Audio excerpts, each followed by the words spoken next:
Thousands of years ago, when the Aztec Empire was in its heyday and dominated the Valley of Mexico, it was common practice to subject neighboring towns and to require a mandatory tax. It was then that the chiefs of the Tlaxcaltecas, bitter enemies of the Aztecs, wary of this terrible oppression, decided to fight for these people's freedom.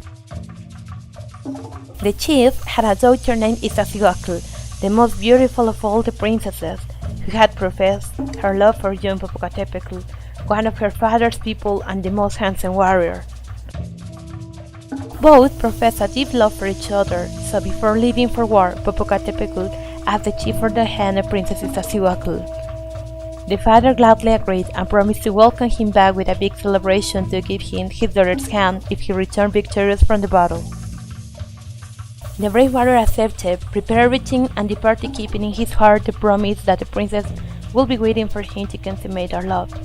Soon afterward, a love rival of Popocatépetl, jealous of the love they professed to each other, told Princess Iztaccíhuatl that her beloved had died in combat.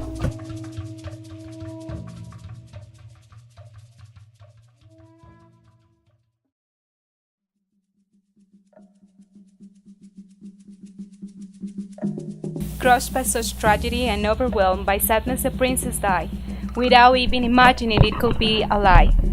Popocatépetl returned victorious to his people, hoping to find his beloved princess. Upon arrival, he received the terrible news of the death of Iztaccíhuatl. Devastated by the news, he wandered about the streets for several days and nights, until he decided he had to do something to honor her love and to assure that the princess would not ever be forgotten.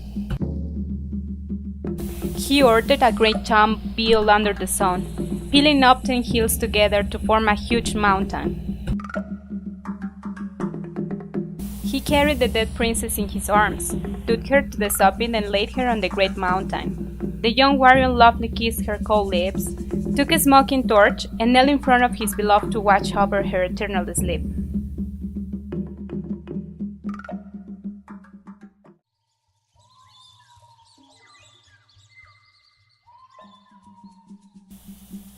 From then on, they continued together, facing each other.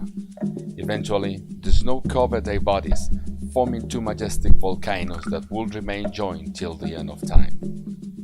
The legend goes on to say that when the warrior Popocatépetl remembered his beloved, his heart, that preserves the fire of eternal passion, shakes in his torch smokes. That's why, even today, the Popocatépetl volcano continues spewing fumaroles. As for the coward Tlaxcala, who lied to Iztaccíhuatl, overcome with repentance for the tragedy that ensued, he went off to die very near his land.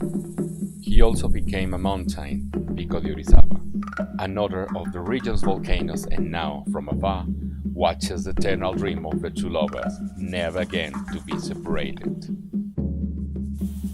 This legend has been passed on from generation to generation since the time of the Aztec Empire in the 14th century, and the importance given to them is clear, for the names that they have today were given to them since that time.